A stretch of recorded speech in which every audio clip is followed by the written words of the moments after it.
The year is 1939. Europe holds its breath. Germany has been rebuilding, rearming, and promising peace. But behind those promises, something dark has been brewing. An entirely new way of waging war. Fast, precise, devastating. They called it Blitzkrieg, lightning war. When German forces rolled into Poland on September 1st, 1939, the world saw for the first time the terrifying power of this new strategy. In just weeks, Poland, a nation with centuries of history, was overrun. It wasn't just the number of soldiers or the size of Germany's army that won the day. It was how they moved, how they struck, and how they caught their enemies completely off guard. But Blitzkrieg wasn't born overnight. It was forged in the ashes of the First World War.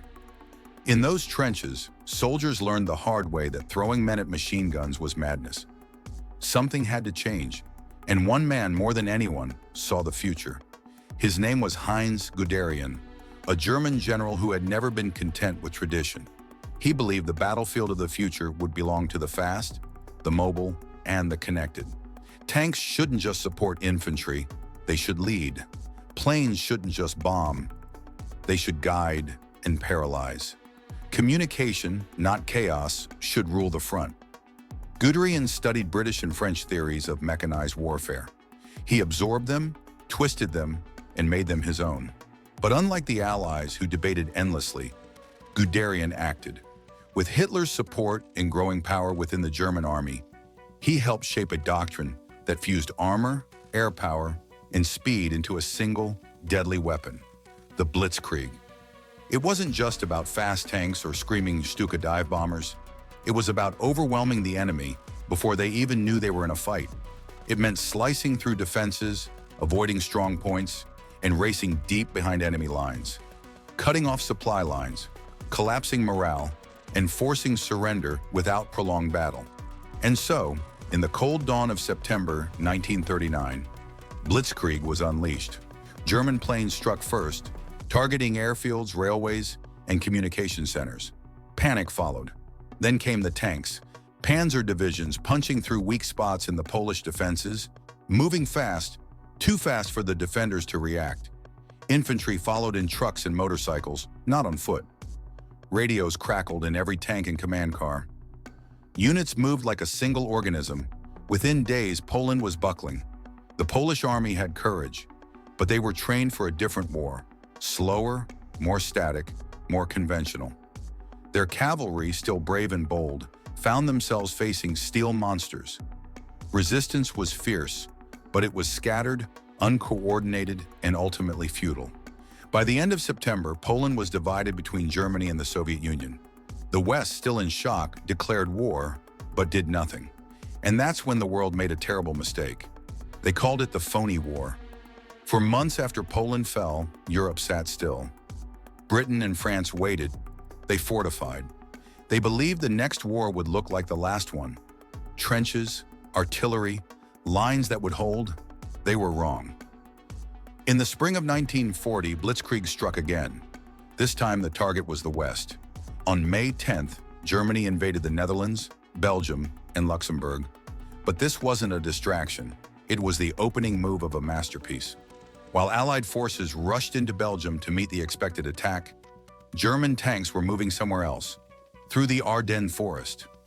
Everyone thought the Ardennes were impassable. Thick woods, narrow roads, no place for tanks. But the Germans disagreed. They didn't just go through the forest, they raced through it. 7 armored divisions, hundreds of tanks, thousands of men, all pushing forward in a tightly coordinated drive. In 4 days, they reached the River Meuse. In 6, they broke the French lines wide open. The Allies were trapped.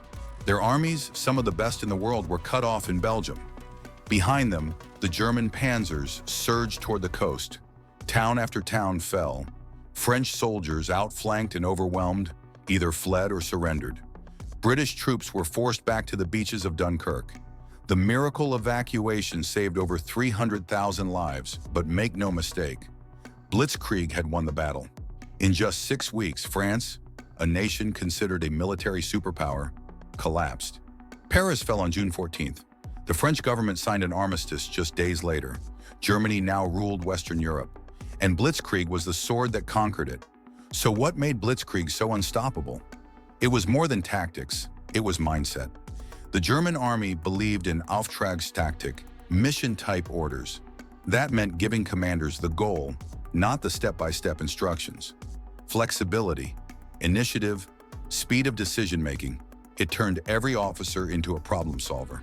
The Luftwaffe, Germany's air force, played a critical role too.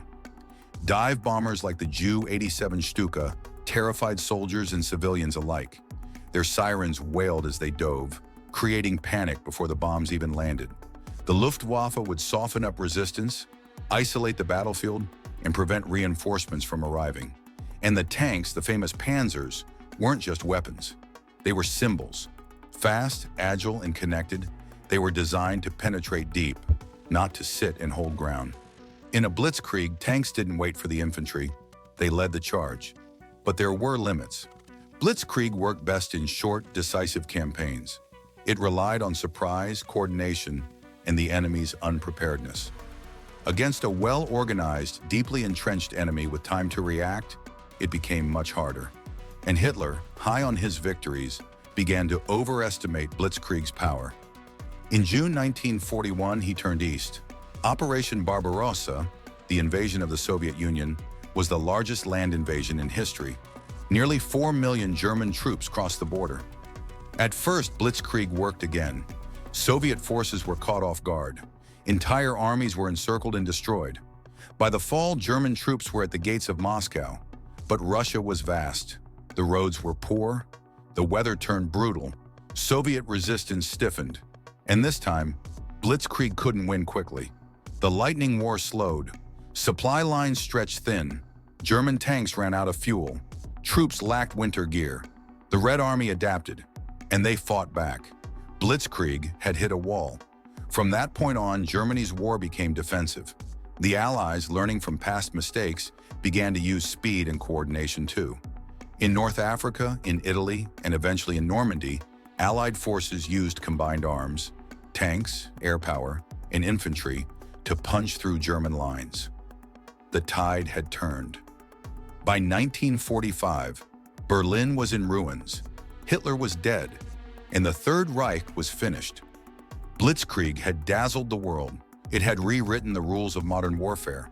But it couldn't win a war that required endurance, supply, and strategy beyond shock and awe. Still, its legacy remains. Modern militaries around the world studied Blitzkrieg for decades. The US invasion of Iraq in 2003, the Israeli campaigns in the Middle East, these echoed Blitzkrieg's principles: speed, precision, overwhelming force. It wasn't just a tactic, it was a revolution. But behind that revolution were consequences. Millions of lives upended, cities destroyed, and a war that became the deadliest in human history. Blitzkrieg showed us the future of war. It also showed us its horrors.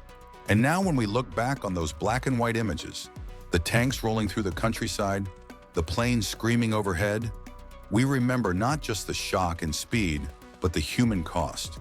Because every mile gained in a blitzkrieg was bought with fear, fire, and the silence that follows destruction. Lightning war, it burned bright, but it also burned everything in its path.